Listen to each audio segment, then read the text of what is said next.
Scripture reading will be from Ecclesiastes chapter 3, verses 9 through 11. What profit has the worker from that which he labors? I have seen the God-given task with which the sons of men are to be occupied. He has made everything beautiful in its time. Also, he has put eternity in their hearts. Except that no one can find out the work that God does from the beginning to end.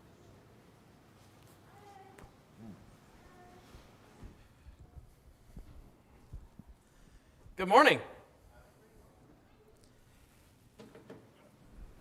For our visitors here, we're very glad that you're here. If you have any questions about what we're doing, why we're doing it, feel free to ask our elders, ask me, ask any one of our members, and we'll tell you what it is that we're doing and why it is that we're doing it.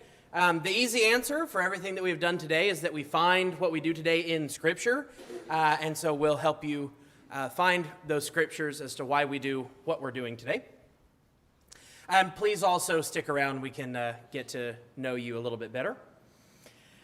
This morning, this is something that's been on my mind for a little while, but it's this concept that we find in Ecclesiastes chapter 3, that there is an appointed time for everything. If you'll go ahead and turn there to Ecclesiastes chapter 3.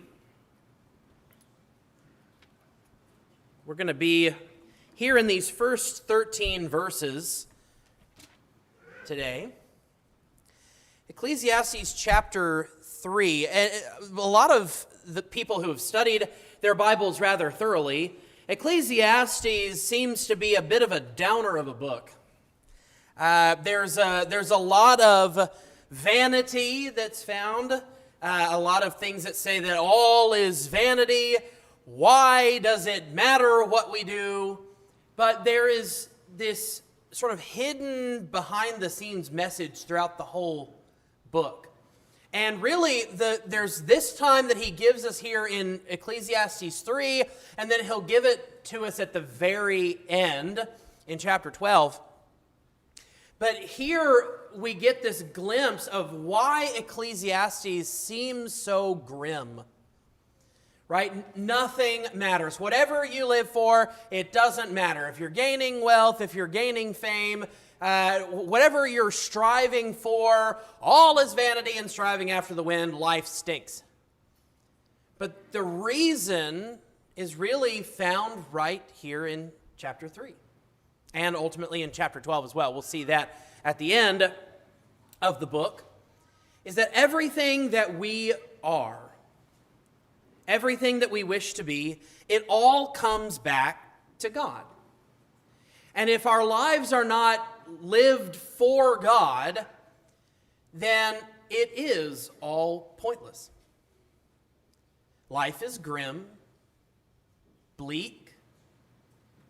What is there reason for hope, for mercy or compassion or love when God is not there at the center of it? What reason is there for those things? And when we look at what God is trying to tell us here, that there is a time. There's a time for everything. And I was hoping that Kai would lead in his time. I didn't ask him to lead it, but I was hoping when I gave him the lesson that I hope he picks in his time. I don't always like to ask people to lead certain songs.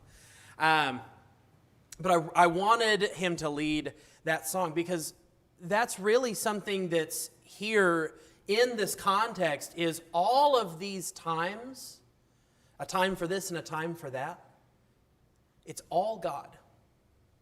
It's God's time.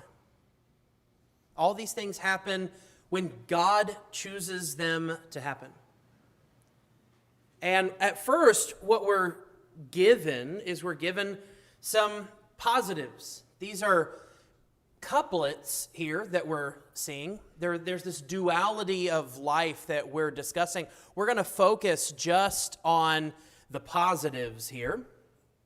And before we really dive into the context here, it's very easy for us to look at the positives that we read here in the first 8 verses, because every good thing and every perfect gift is from above, coming down from the Father of lights, with whom there is no variation or shifting shadow. It's very easy for us to think about the positives and to dwell on the blessings that God has given us. And again, as we've already discussed, the reason for this is Acts 17. At the end of verse 26 into verse 27, God has determined our times and the boundaries of our habitation that we should seek Him. Everything that we're going to read about here comes back to this, that we would seek God. This is why God allows these things to happen to us, is to bring us to a point that we are seeking after Him.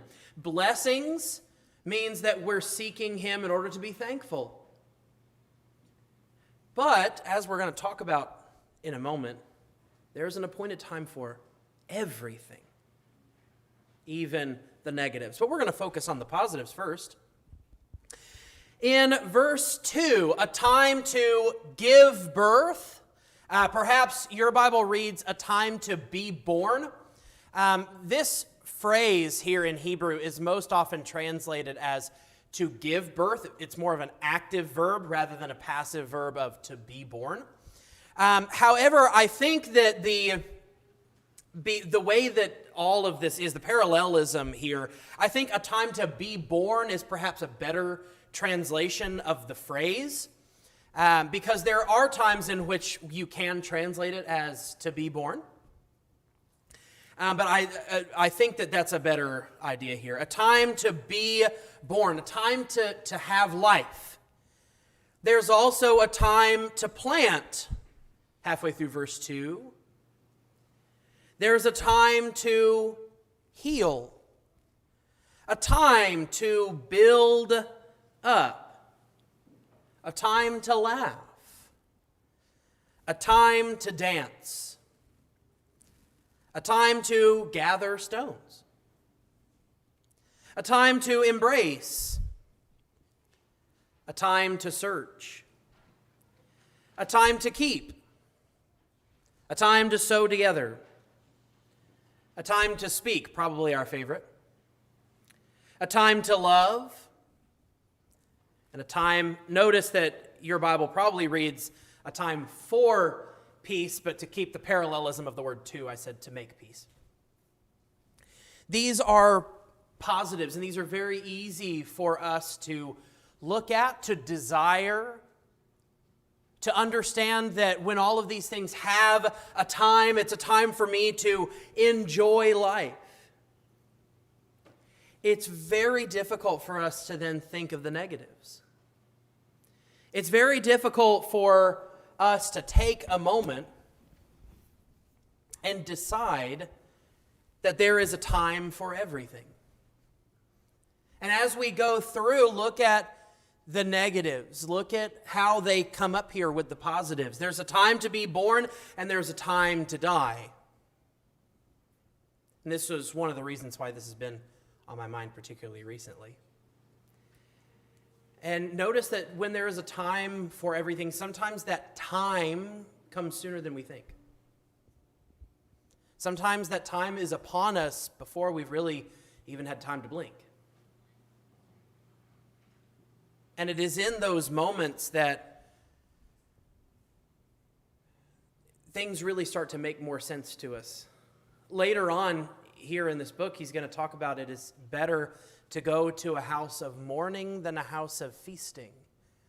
And again, that sounds rather bleak, but the reason that the preacher, who is Solomon, the reason that he's bringing this up is because he's talking about when it is a time for mourning, when it is a time for the negativity of life to happen, it's a time for us to reflect on things that are more important. The things that are important, they take effort, and sometimes when we're happy, we want to have less effort. So we don't always think about the things that are important. But when it's time to die, in whatever way that is, God has determined that for us. And a lot of times it doesn't seem fair. Sometimes we have long life. Sometimes we have a very short life. Jill and I just the other day were talking to a woman, and she had lost a child. The child was born without kidneys and died very quickly after they gave birth. Sometimes we die very quickly.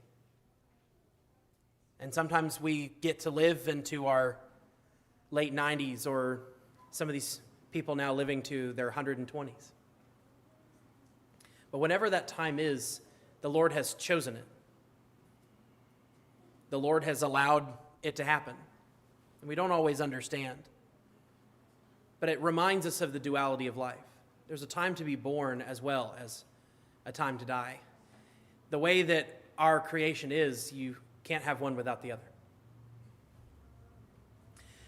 There's a time to plant and a time to uproot what is planted. Sometimes your Bibles might read a time to reap. Okay? But what I find interesting is uproot what is planted versus reap actually sort of have different connotations, but to the same ultimate end, which is being the opposite of planting. When I reap, it's about taking in what I have earned, whereas an uprooting is perhaps more getting rid of that which is unnecessary. But both of them are opposites to planting. Planting is an investment. Planting is saying, I'm going to take the time to invest. Either invest my time or invest my energy, invest water and soil. But sometimes it's time to uproot things. Perhaps you have a stump in your yard and it's getting in the way of things. Sometimes it's time to uproot a stump, but sometimes I'm simply reaping that which I have sown. I'm taking in that which I have earned. And a reaping could be a positive or a negative. I'm taking in the fruits of my labor to enjoy, to share with others, to sell to others, and thus make even more of a profit in what God has given me. Or perhaps in the negative. I did not take the time to take care of that which I planted. And thus now I am reaping nothing. Or I'm reaping a poisoned plant rather than a good and fruitful plant. And here he flips then. So at first he was giving the positive and then the negative. But in verse 3, he switches to the negative first, a time to kill and a time to heal. And whether or not that means killing perhaps a plant or an animal, which is, I think, more what we're looking for here. But there is a time in which death plays a necessary role. Right? For us, it's a time to die. But perhaps for the Jews at the time, there's a time to kill. There's a time to take life in which it is appropriate. God has not called us in our day and time to that there is a time to kill our fellow man, perhaps. But perhaps in the killing of other life, we are perhaps saving life. For instance, I was looking at a farmer who was addressing the concerns of a vegan, and I apologize, I'm not trying to make, if you are a vegan, I'm not trying to make fun of you or anything, it was just his observations here. But he said, I find it interesting that there are those who are fighting for animals not to be eaten, but what they don't realize is their vegan way of life is more death than the burger they might otherwise eat. Because in order for my plants, he was a soy farmer, he said, in order for my soybeans to survive, do you know what I have to kill? Everything. I have to make sure that nothing can come and take my soy plants. Whether it's bugs, whether it's other animals coming in, whether moles that burrow under, deer that eat it from above, I have to kill all kinds of bugs, different insects that have to die. I have to kill other plants that might try to uproot my soybeans. But notice that those things are necessary in order to reap.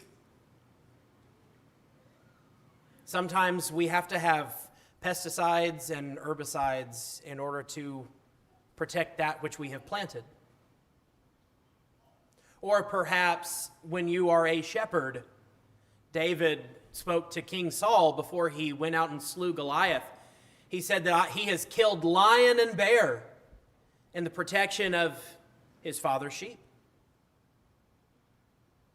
Sometimes in order to maintain this life, there is death that must occur. And humans understand that better than the rest of creation, because everything has to die in order for us to have sustenance, whether it's animals or plants. Those things have to die in order for us to live. We have to take the energy of other things in order to survive. There is a time to kill as well as a time to heal. And notice that he starts with a time to tear down and then a time to build. There's a time to tear down. Sometimes the best thing to do is just start over. When Jill and I were in Honduras, there was a group of us that went on this trip, and part of the trip was to build houses for the less fortunate. And Jill was talking to me. We didn't go on every house build together. In fact, we only went on 2 house builds. I got very bad sun poisoning, and I had to stay with the medical team. But there was a build that Jill went on. It was on the side of a mountain. They had put tires into the side of the mountain so that there were stepping stones to get down to where this house was. And it was also raining, so even though those tires were there, it was still very slippery. Some people fell part of the way down the mountain. But the only thing for them to do with this house was literally push it off the side and let it fall down the mountain, because there was nothing to do with it. There was nothing to use to build up. All the wood was rotting. It was all falling apart. The nails were rusted or bent. There was nothing usable. So there was 50 of them all braced against the side of a mountain, pushing this house off and letting it fall to the bottom, because there was nothing else to be done for it, so that they could start over and build something better for people. Sometimes tearing down is by far the best option. For us as Christians, this should resonate very strongly with us. No matter what kind of person you are, and I'm sure you've thought of people that the way that you live now is so close to Christ. Have you ever felt like that? If all you would do was just make your life right with Christ, there's barely anything you'd have to change in your life. If you just dedicated yourself to Christ, that would make you a perfect individual. But even when you're like that, you have to sacrifice yourself entirely for the Lord. No matter who you are before the Lord, that has to be sacrificed. It's always better to tear the building down to build something new. There is a time to weep and a time to laugh, and I think both of these go together. A time to weep and a time to laugh, a time to mourn and a time to dance. And when we think about these, this is a time in which with our weeping comes the understanding of what is really important. We laugh just about every day of our lives. We have something to laugh at, take enjoyment with. But when it's time to really weep, when it's time to mourn, it's usually something very special. And it could be special in a bad way, but when it's time to weep, it's a moment in which we wished we were not in the middle of. It's usually an event that we wish were not upon us. And as we think about these times that come to us, it becomes clearer to us that these times are necessary for our lives. And we'll talk more about that later at the end, especially when we talk about the practical lessons that we can take with us this morning. There's a time to weep, a time to mourn, and a time to dance. And this one in particular is one that I get to, sort of this idea of weeping and mourning. I think in the New Testament, Paul says that we should weep with those who weep and rejoice with those who rejoice. That there is a time for both of those, and we should take them equally and help those who are in both situations. Because sometimes when we want to mourn, it's very difficult to join in rejoicing. And the opposite is also true. When I'm rejoicing, I don't necessarily want to mourn. But these things are both necessary for life, to mourn and to rejoice. A time to throw stones and a time to gather stones. And this one I find particularly interesting for the Israelites that the preacher is writing to, because throwing stones might have a completely different connotation to them than to us, because we don't stone people. But there is a time in which the casting of stones is appropriate. And we won't talk about stoning, but I do want to go back to our example of David for a moment. There's a time in which the slinging of stones is the best option for the moment. It's a way in which we can accomplish the will of God. And sometimes that takes action that others might deem excessive. It might take action that people might seem unnecessary. But in that throwing of a stone, you are taking part in what it is that God would have you do. That you are taking a moment to go beyond. You're taking a moment to take things into account of what God would have, and then you cast the stone. Kai and Vicky were very kind to us. A couple of weeks ago, they gave us Nerf guns, some extra ones that they had. And Bo has been having a lot of fun with them. But you know what you always have to do at the end? You have to pick them all up. And in that way, the throwing the stones versus the gathering stones, one is more positive than the other. But in both of these, there is a necessity. And sometimes it takes one to do the other. I must gather before I throw. David went down to the brook and took 5 smooth stones before he could cast just one. Both of them have their times in which God would call us to.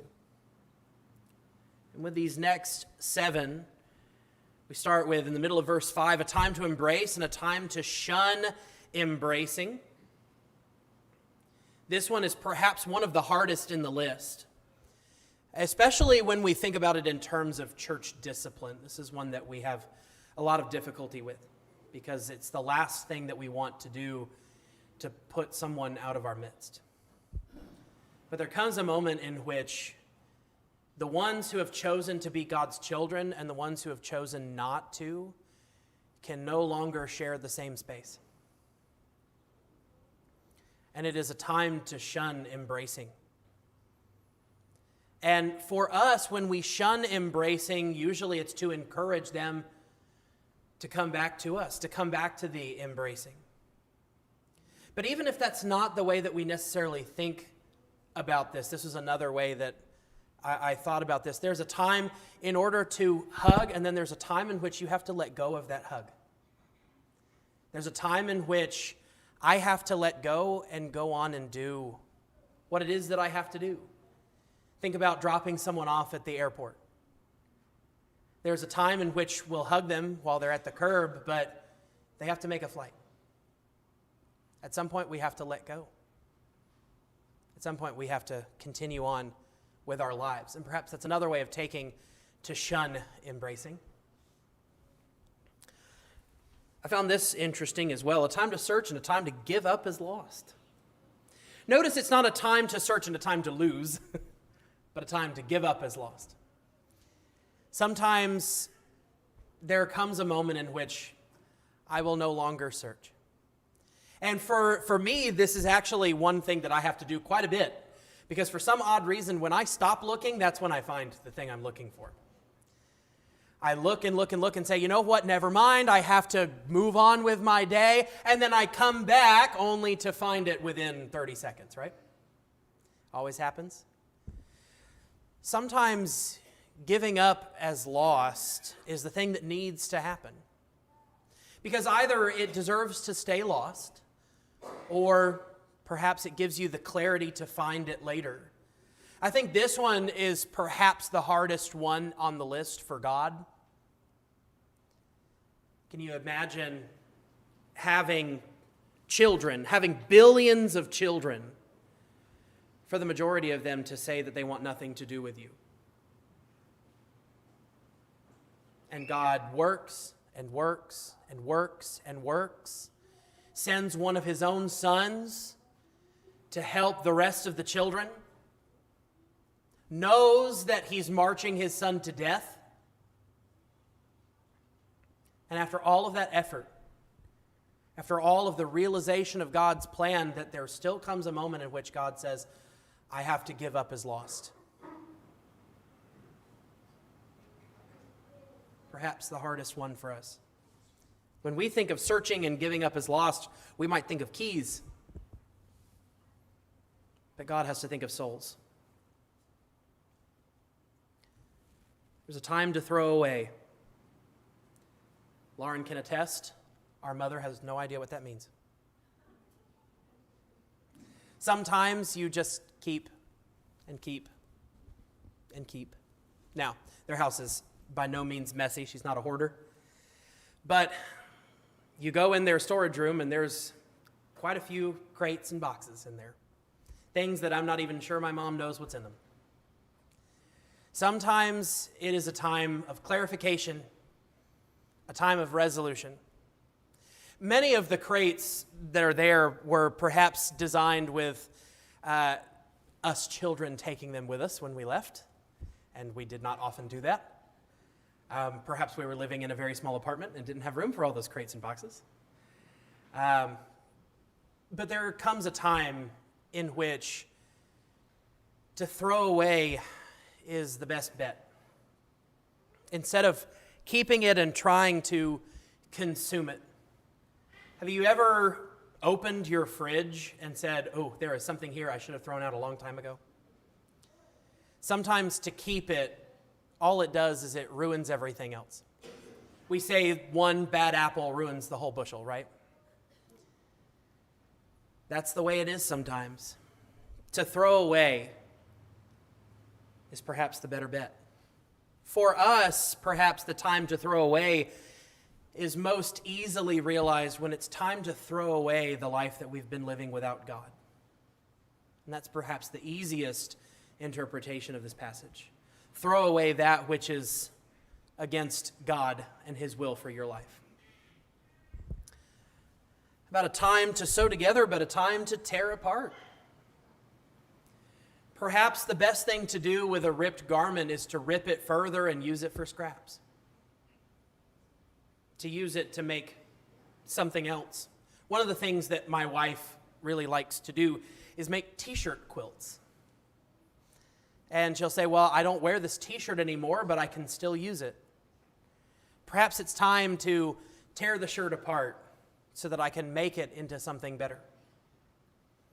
And when we come to this, I think about the church. I think about this from the standpoint of our Christendom, is that the kingdom is very much this way. We've torn apart that which is no longer useful for us, but God has put us together into something far greater. When you think about cutting gemstones, for instance, if you go to a jeweler, do you know how much was shaved off for you to have that beautiful gemstone in your jewelry? There's much that was removed in order for you to have the most brilliant of gemstones. But now you look at it, you ever seen uncut diamonds? They don't often look all that great. But as soon as you start cutting them and start putting all of these facets on them, how brilliantly the light is prismed. It's better, the end product that you had, to tear away the parts that were taking it away from brilliance and from beauty. Again, as I said earlier, perhaps time to speak is perhaps our favorite on the list. We always want it to be the time for us to speak. I more so than perhaps anyone in the room. But there is a time to be silent. Silence has a great power over people. And one that I always remember when I think about this, a time to be silent and a time to speak, is I'll think about my father. Really both my parents, but my dad's was perhaps a little bit stronger. There were times in which I would get in trouble, and instead of speaking sternly with me, or perhaps going and grabbing the spatula, I would be sitting on my bed, and Dad would come in and sit down and say nothing. He wouldn't look at me. He wouldn't do anything. He would just sit. And those were the worst punishments. Just say something. You know, we'll often say you'd rather get a spanking than say I'm disappointed with you. This is even worse than that. Just at least tell me you're disappointed instead of saying nothing. And then he would finally speak. Sometimes that silence has so much power behind it, and no one really exhibits that more than God. Because God has spoken everything he needs to speak. He has spoken us into existence. That's already enough. But then God spoke his word to us, the very word that we're studying right now. And God spoke that, and after the first century, we have no concept of him speaking ever again since then. For the last 1900 plus years, we have no proven revelation of God after the fact. That God has given us all things that pertain to life and godliness. And that silence resounds with people, both positively and negatively. That silence speaks volumes to people. And God has chosen it that way. He has chosen to be silent, but mostly because he has said all that he needs to say. There's one more thing he has left to say. Either, I never knew you, or welcome my good and faithful servant. There's a time to love and a time to hate. This one is one that we might push back on a little bit, especially the way that we often think about these things. Hating people is not part of our business of being a Christian. Perhaps pitying people, asking for compassion and mercy, but that does not mean that there is not a time to hate. And the point that I often will think about here with the time of hating is time to hate that which is against the law of God. Hate that which God has called sin. And that doesn't mean hating a person, but hating the actions that they have taken. The things which they have done that is not in accordance with the will of God. And notice that when you look at the lists of things, whether it's 1 Corinthians chapter 6 or perhaps Galatians chapter 5, when you look at these lists of qualities that God says these are the people who will not inherit the kingdom of heaven, notice it's not people, it's what the people are doing, right? And sometimes it'll say a slanderer, but really it's the idea that it's the slander. It's not the murderer, it's the murder. It's these things that we do are what God hates. And the answer for the things that God loves are also verbs. They're love and perhaps being patient. These are things for us to do. So to do that which is against the law and the will of God are the things that we should hate.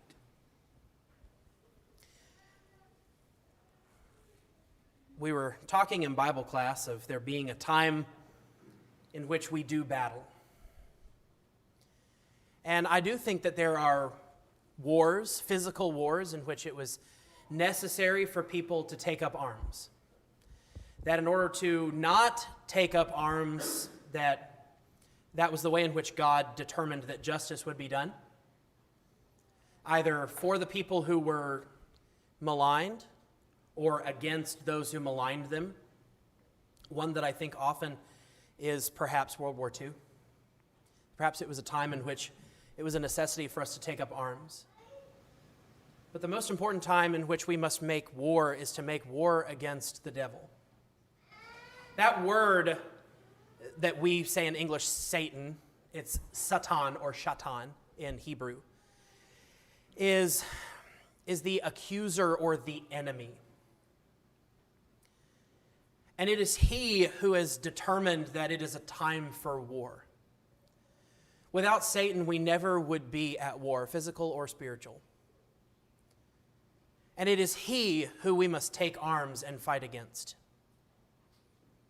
It is he who we must defend ourselves and those we most love against. It is he who wants nothing more than to see the defeat of our God. And he has yet to achieve it. He has yet to achieve victory over God, and he never will. But he still makes war. He still fights.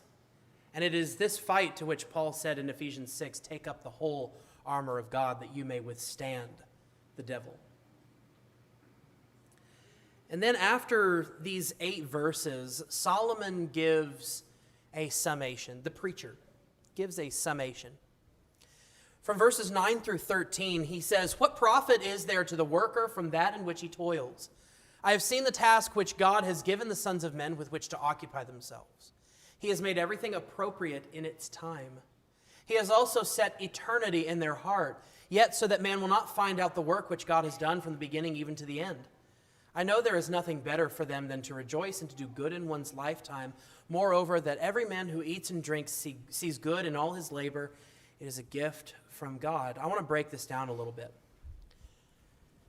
After everything, there is a time, right? This is what he's just taken the first 8 verses to say. There is an appointed time for everything, for anything under heaven.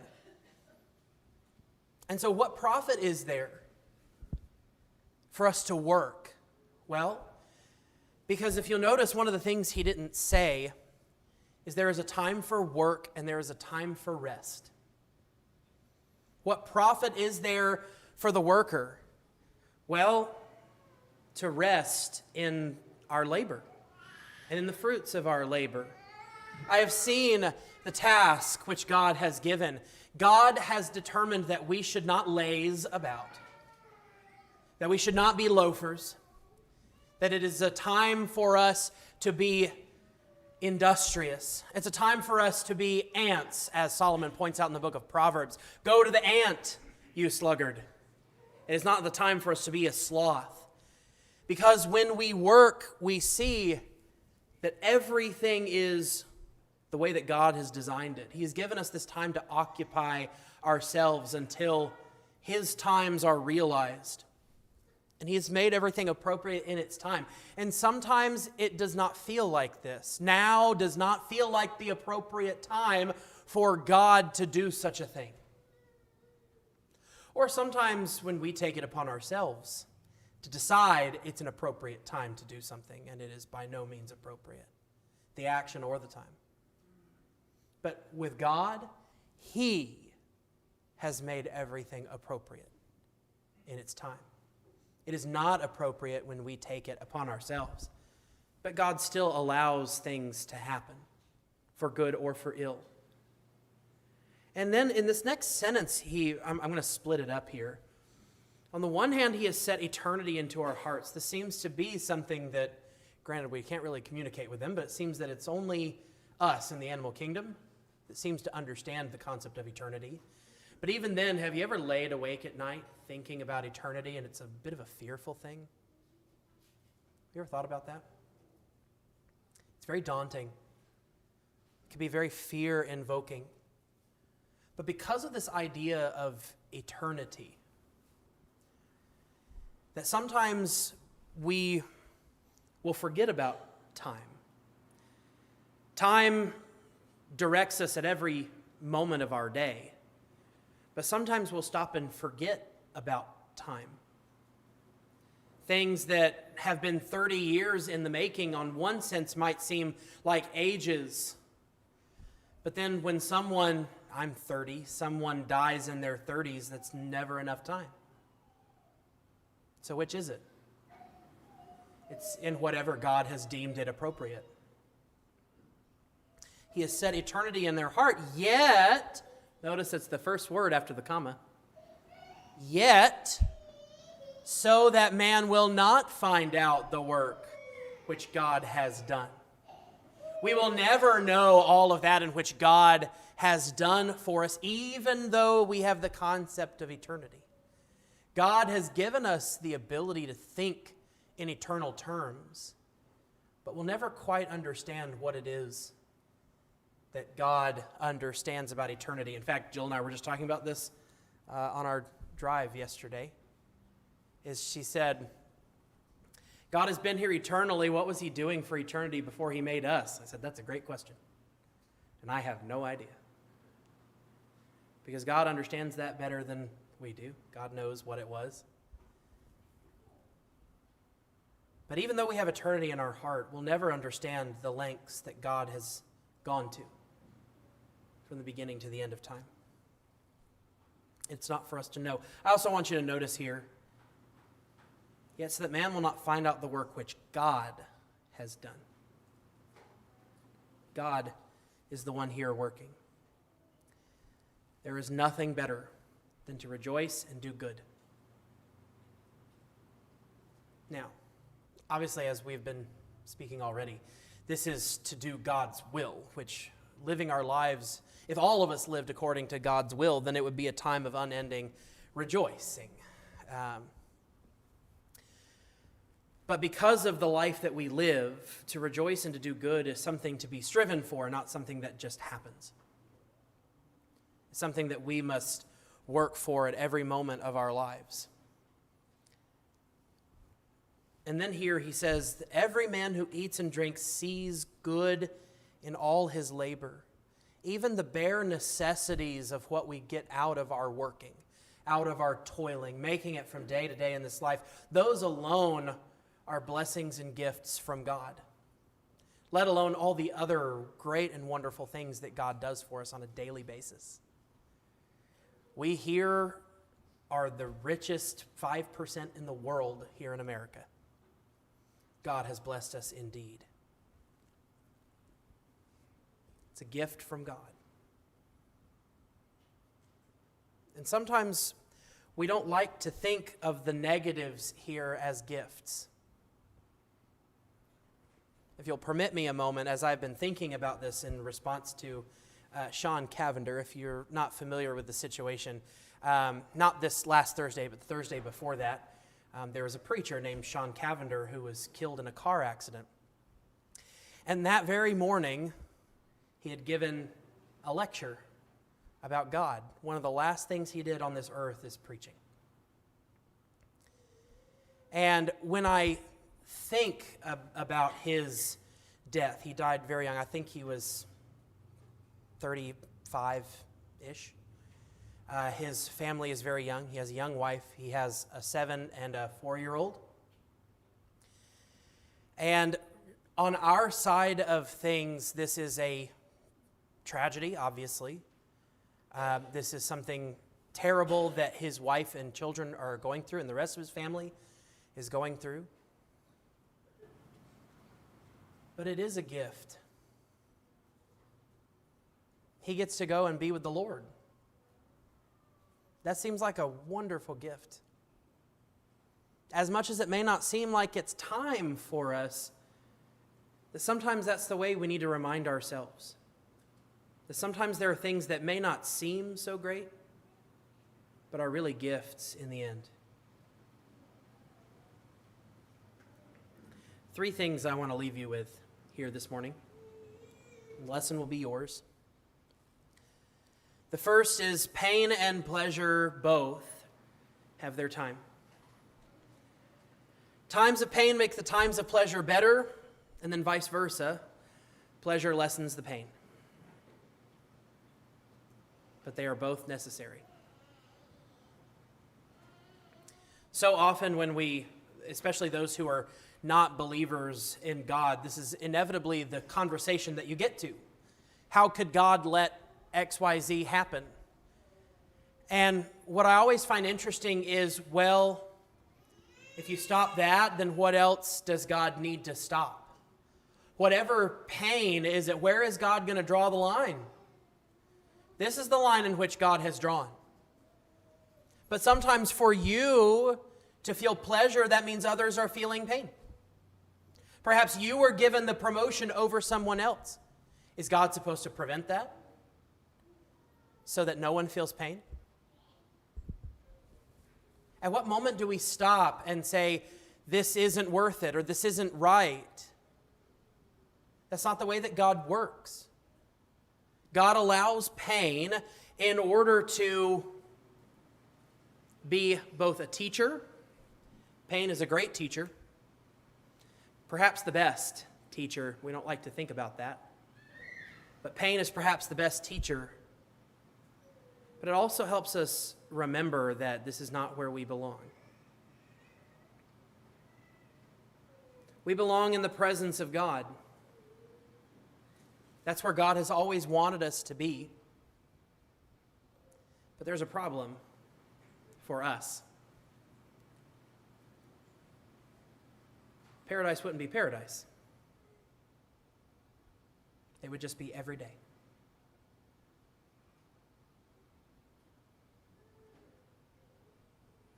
In order for us to better understand and appreciate heaven, we need to live here first. We need to experience the pain and the negative, as well as the pleasure. Because again, if life were only pain, then pleasure might scare us. Perhaps pain wouldn't be the teacher that it is, because it's all pain. But if all were pleasure, then pleasure becomes blasé. Pleasure becomes just another moment for us. And this is why we need both, in order to really appreciate what it is coming for us. There is a time for everything. This is the time that you have been given. And so far you have spent it wisely by being here and worshiping God with us. But sometimes what we forget is there is a cost that must be counted. Jesus gave the parable of the man who began to build a new barn, but he did not count the cost and so left it unfinished because it was too expensive. And there he's giving a parable of the cost of discipleship. Have you counted the cost of being one of God's disciples? Whether or not you count the cost, there is a time for everything. But those times, especially the times of negativity, are much more easily experienced when you are a disciple of Christ, when you have counted the cost. And I promise you, the cost that it costs you versus the return on investment is no comparison.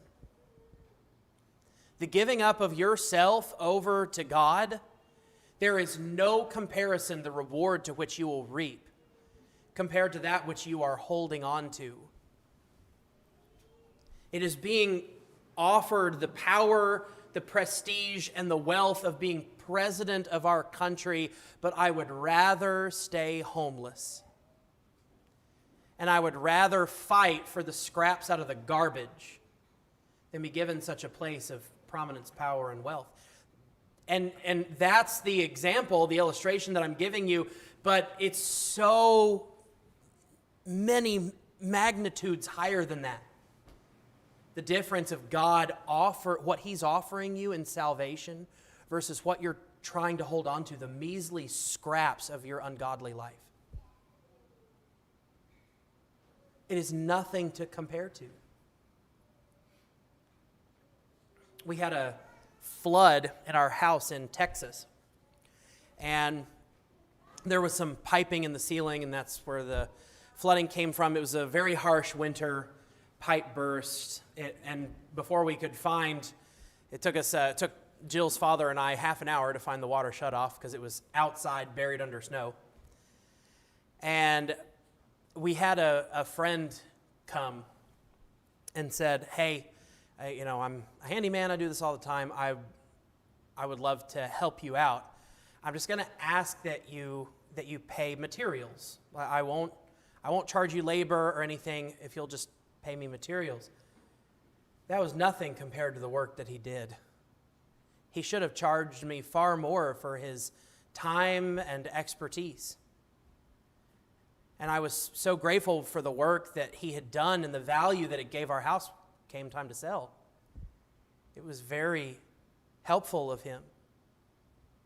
Sometimes that's all God is asking for. He asks for our life.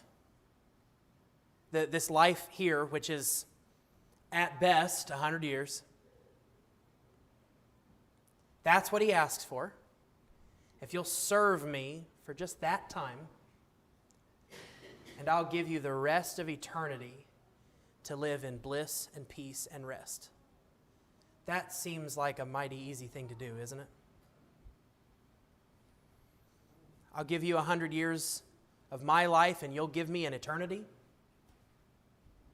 That seems fair. In fact, it seems far more than fair. It's very unfair for the amount of work that God has put in to our salvation. And there is a time for everything. There is a time to realize that now is the time to dedicate yourself to God. Perhaps God will give you more time. I don't know. But now is the time. Or perhaps you counted the cost and you began the job, but you've been rethinking that bottom number on the bill. Now is not the time to look back. If you have already dedicated yourself to the Lord, now is not the time to turn around. Now is the time to finish what you started. Now is the time to move on day after day, remembering today is the time in which I am going to live for God. The next minute, that is the time that God has given me to live for Him. The next hour is the time that God has given me to live for Him. And if you haven't been thinking like that, now is the time. Now is the time to rededicate yourself to thinking about every moment being the time to serve God in all things. So this morning, if you either need to come to God or if you need to come back to God, both are available to you now as we stand and as we sing.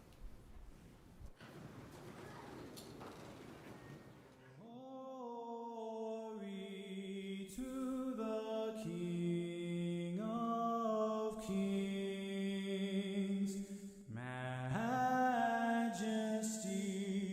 power, and strength to the Lord.